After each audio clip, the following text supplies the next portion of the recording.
Assalamualaikum warahmatullahi wabarakatuh. Perkenalkan, nama saya Putri Sani 1904010032.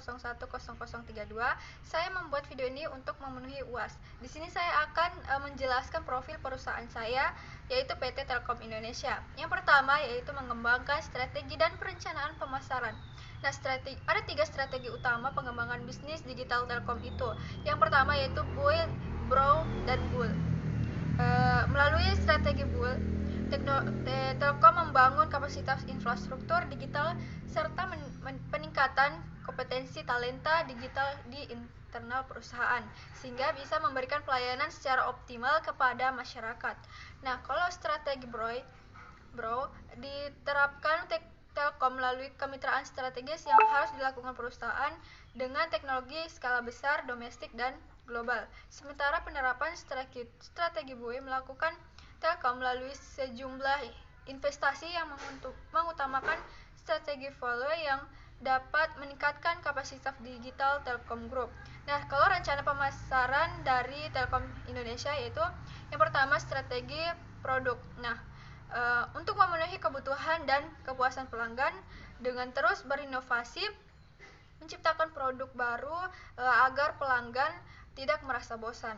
Yang kedua yaitu strategi harga. Yang ketiga yaitu strategi tempat. Yang keempat yaitu strategi promosi. PT Telkom Indonesia memperhatikan setiap kebutuhan dan keinginan setiap pelanggan. Yang kelima yaitu strategi orang.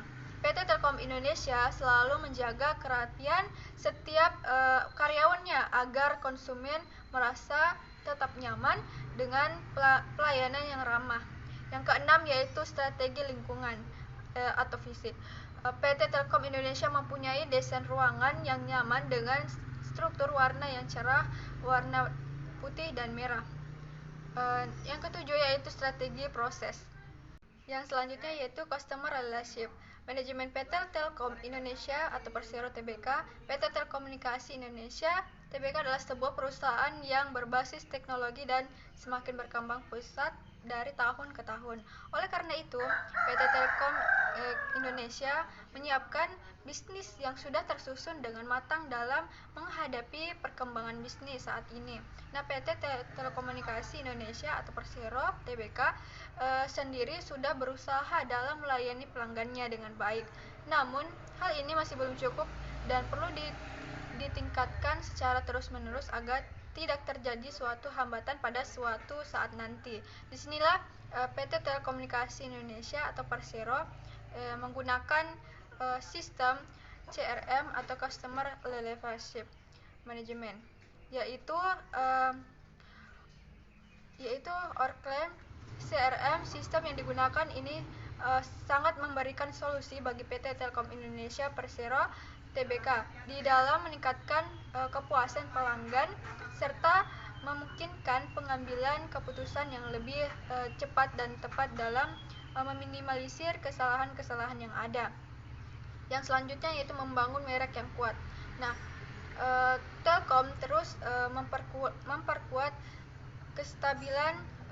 kestabilitas bisnis digital melalui pertumbuhan pendapatan bisnis digital yang menjadi kontributor utama pendapatan perusahaan serta didukung oleh implementasi struktur yang berkelanjutan.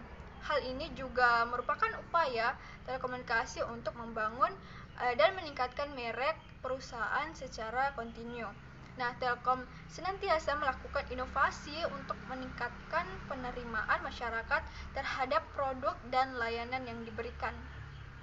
Nah, yang selanjutnya itu membentuk penawaran pasar.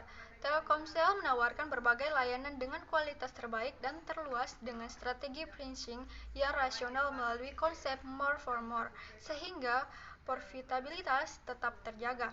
Hal ini penting untuk memastikan kami dapat berinvestasi kembali untuk memastikan keberlanjutan bisnis di masa yang akan datang. Yang selanjutnya yaitu menghantarkan sebuah nilai.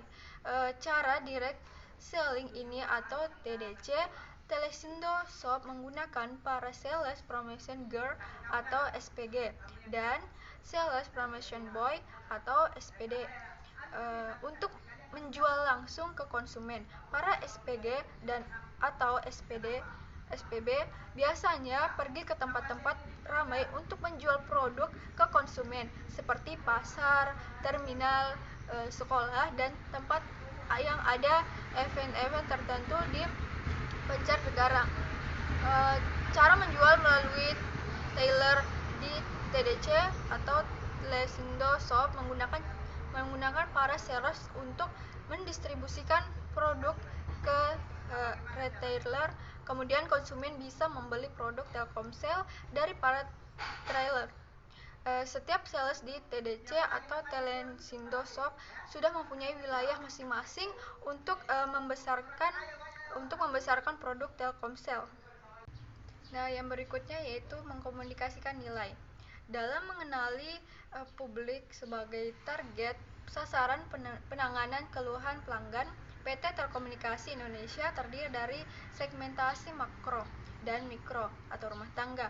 Selanjutnya, PT Telekomunikasi Indonesia memiliki strategi, yaitu pada intinya adalah strategi meliputi bagaimana perusahaan mempertahankan pelanggan lama dan mendapatkan pelanggan baru, dan meningkatkan sebuah performa kerja dengan membuat sebuah kebijakan atau peraturan tentang bagaimana penanganan tersebut harus dilakukan. Nah, tindakan dari strategi atau taktik dilaksanakan dengan menjalin komunikasi yang berkesinambungan melalui media elektronik maupun media sosial.